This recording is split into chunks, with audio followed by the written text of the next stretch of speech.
Hello everyone, and once again welcome to the Physio tribe. I'm Samantha David, and I'd like to take this opportunity to thank you all so much for viewing our videos, subscribing to our channel, and even liking our posts on Facebook and Instagram. So thanks a lot. I'd like to talk about the next principle in clinical reasoning, which is hypothesis categories. But before I do that, I'd like to just ask you all a few questions. If this is something you all have ever thought about, how many times have you all have you ever misdiagnosed a condition? How many times have you drawn conclusions too quick to only know that you've been wrong at the end? And how many times have you been spot on with your diagnosis? Well, I have made few errors when I began as a physiotherapist. So how do you reach a point wherein your decisions are unbiased, appropriate, and accurate? I think through having sound reasoning skills. So this brings me to the next principle, which is hypothesis categories. Well, yes, there are a list of categories that one should be aware of, but more or less, these categories are considered simultaneously as we conduct our assessment, which is a process of inquiry. So the two questions I think one must ask himself before you start assessing a client is that what information do you want from this? And secondly, what decision is this information going to inform? So what I mean is that each question that you ask, each test that you do is going to help you hypothesize a particular thing in regards to the condition. And eventually you reach a stage wherein you come to a decision which is pretty much accurate because you've considered so many different categories and so many different factors to come to that point. So let's begin. The first one is very simple, okay? Within your ICF framework, most of y'all will know this one. It's your activity and participation restriction and capabilities. So in simple terms, it's just understanding what a client is capable of doing or if the disability is restricting them from doing something. Your second one is patient perspective and your psychological status. Now you get this information again through your subjective assessment, but also through your psychosocial screening tools. But at the end of this, and once you gather the information, you have to have these few questions answered, which is, what are the beliefs that the patient has?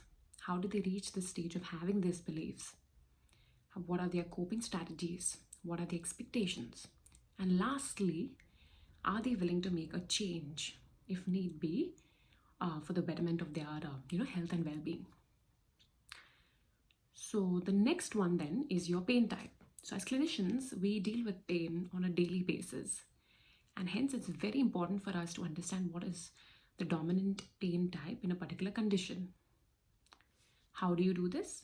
It's again through a subjective assessment, and more importantly, understanding the behavior of symptoms, which in simple terms is, understanding a little more about the pain. What makes it better? What makes it worse? How intense is it? How irritable the condition is? And eventually you reach a stage wherein you've hypothesized that it could be probably a nociceptive pain type or nociplastic or neuropathic. Which then brings me to the next hypothesis category, which is source of symptoms. Now, pain is not the only symptom that we see or deal with. There are different symptoms, symptoms such as clicking, locking, catching, things like that. But each symptom that you are presented with has a potential source that should be considered. So let me give you an example. Consider nociception sources and neuropathic sources with this particular condition. Say you have a client who's come with anterior shoulder pain and you've started subjective. By the time you reach a stage where you're trying to understand the pain type, you have to consider different sources of nociception in regards to where the pain is. So the few things that should run through your mind is probably it could be a ligament issue or muscle or intra-articular problems. That could be quite a few. So that is sources of nociception. Whereas neuropathic sources would be different. It would be depending on the level of, depending on the site of the pain, the level of, the nerve roots involved. So mid-cervical, somewhere between C3 to C7. Hence, Yes, it needs a broad database of considering different sources of symptoms, but yes, again, it helps you come to the best decision possible by the end of your assessment. Now, the next hypothesis categories is your pathology.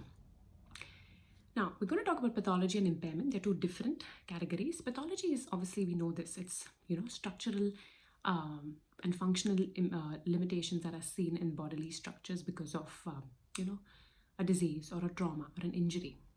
Whereas impairment, which is the next hypothesis, is different. This is an abnormality seen, okay, again, in the functioning of your body, which could be both, okay? It can be psychological and it can also be physical. So what I mean to say is that you might pick up some impairments in terms of psychosocial status through, and understanding where your yellow flags sit in this entire assessment. But it's also about then understanding the impairments in terms of range of movement, balance issues, coordination issues, strength, endurance. And hence both these things need to be considered. This gets me to the next hypothesis category, which is your contraindications and precautions to physical assessment and treatment. Now, what does that mean? I think as clinicians, we always are interested in, intervening. But sometimes we got to take a step back and look at the picture, look at the condition, and see that, make a call as to, is it safe for me to go ahead? Is it safe for me to consider doing a bit more of physical assessment? Am I going to cause more harm? Should I stop? Does this client need another referral? Can I help this client? Or rather something that we normally do, which is then intervene. But all in all, we got to hypothesize and see if the safety is always in place. The next one is management. And again, when you talk about management, it's not only about the specific management. Now, this was a key thing, a key factor that opened my eyes when I started learning a bit more about reasoning. Is you never treat only the shoulder or only the knee. Okay, so never the problem only.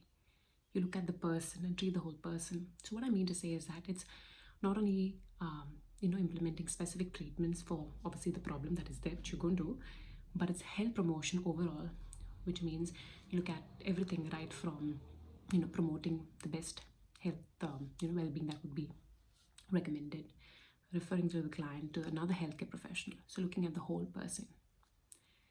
Now, contributing factors, which is the next category, is another important category, because again you consider two things in this category, which is your intrinsic factors and extrinsic factors, which will affect the patient's condition. So it can be pathobiological. It could be behavioral issues, and hence it also gets you to look at the broader picture. Now, the last category is your prognosis. Now, this is again very important because this is where each condition is very different, or each particular patient with a particular condition is so different in terms of how the course of the treatment goes forward than the other, because there are so many factors that can be considered, right from the patient's perspective, right from the pain type, right from the pathology, the impairments, the environmental factors. Hence, considering all of this, you are then at a better stage to make a decision about how long will this particular condition or problem take to get better. So obviously, yes, they are extensive and there are quite a few categories, but yet again, the reason these need to be at the back of your mind as you go through your assessment is because it helps you organize your knowledge, it helps you make best informed decisions, and thereby a successful management plan for your patient. Well, I hope this has been of help, and tune in again because we're going to talk a little more about knowledge organization and then a case study. Thank you once again for viewing this video. Have a good day.